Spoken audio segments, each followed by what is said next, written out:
Hello YouTube, and I'm back. This is an update video here with my essentially talking about my efforts to repair a Edison ED-240 nickel cadmium cell. And here I show you I'm still charging this cell. It's been charging for pretty much all day, and since yesterday. And here's the cell itself, and if you can look on the inside, I can show you. You can see that the cell itself is bubbling, and so it's it's definitely charging. It's doing something. And if you look right here, I don't know if you can see that. You can see that this cell was produced in July of 1985. So this is a pretty old cell. And this cell was shorted. It was messed up pretty bad. If you look at my earlier video, you'll see the cadmium plate with the holes and stuff like that, and I explained where the cell, the plate essentially, disintegrates because of abuse or age or whatever. And so what I'm attempting to do is to repair the cell. It's been charging for a while. And looking at my multimeter here, you can see that right now the voltage is up to 1.64 volts, which is good. That's very good. So that says, this lets me know that it's at least taking a charge. My intent is to bring it up to at least 1.75. I want it to get there, charge it at a high rate and then discharge it, charge it at another high rate.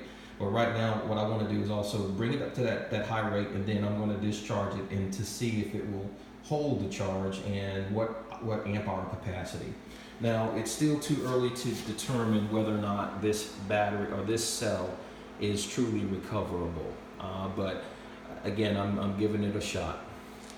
Now, what I did to do this, just to kind of give you an example, this is one of the cells that I have that was taken apart, and you can see what it looks like. This is, on the outside, this material on the outside, right here, this is just plastic that kind of keeps, it's like a divider, and that's what it does. It keeps the cells divided, evenly spaced apart. So that's the purpose of this outside sheath, to protect the cells and keep them from shorting out. And you can see, if you look here, you see the positive and you see the negative terminal. One of the key things is this particular, the positive term, on the positive terminal, the lugs are longer than the lug. The lug is longer on the positive than it is on the negative terminal right here. So when taking this stuff apart, I have to be, I have to remember that. This is the positive plate. And the issue is when these cells bulge, the negative plate, so this is the positive plate, this is the negative plate. The negative plate actually, with the cadmium, actually bulges and causes it to, to touch the positive plate, therefore shorting the cell. And so what I've done is essentially using this material, that's the name of it right there, and this is the part number. And the reason I chose it is because it's fire resistant, alkaline resistant, which is critical, because the electrolyte is alkaline based with the potassium hydroxide, and high strength. And this is that material. And so what I had to do, or what I've done, is essentially cut this material in the same shape as one of the plates, right? In the same shape as the plates in general. From it, the same height, the same width. And I cut this material into 5 strips with that size, and then essentially I put 5 strips between the positive and the negative plates. Alternating, and that material, this is what I'm using as the insulating material. So what happens is, if you kind of double that, you'll see that the more you double it, okay, what will happen is those holes will get smaller and smaller and smaller. So therefore it'll be hard for one plate to touch another, through this particular material. And so far it appears to be working anyway. And so I alternate with this, and I cut it up, and then I put it here, and then after that, then I put it back inside of the container, fill it with electrolyte, and I try to charge it. So I tried to use the stainless steel mesh, but as I said earlier in my video, that was a failure. And because of the makeup of the stainless steel mesh and what it actually does when you apply a charge to it. Now, I saw something very unusual with this in the sense that with the stainless steel mesh, it actually reverses the poles of the terminals of the individual cells.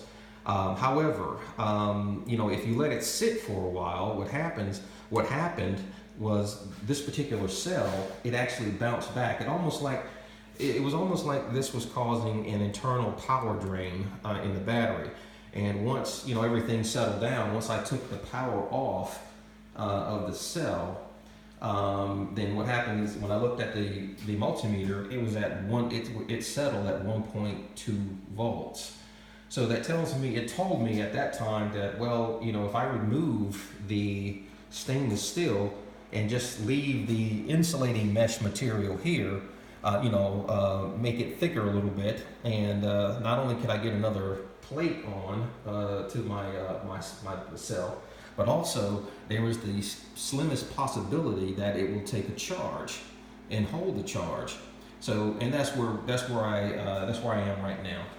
So to take this particular cell apart, essentially, I use just my ratchet here, and just take off these lugs. I mean these nuts right here. Just take them off, and take off these two ends. And essentially, once you take it apart, then you are free to clean the plates the best way you can. And so far, I'm learning a lot.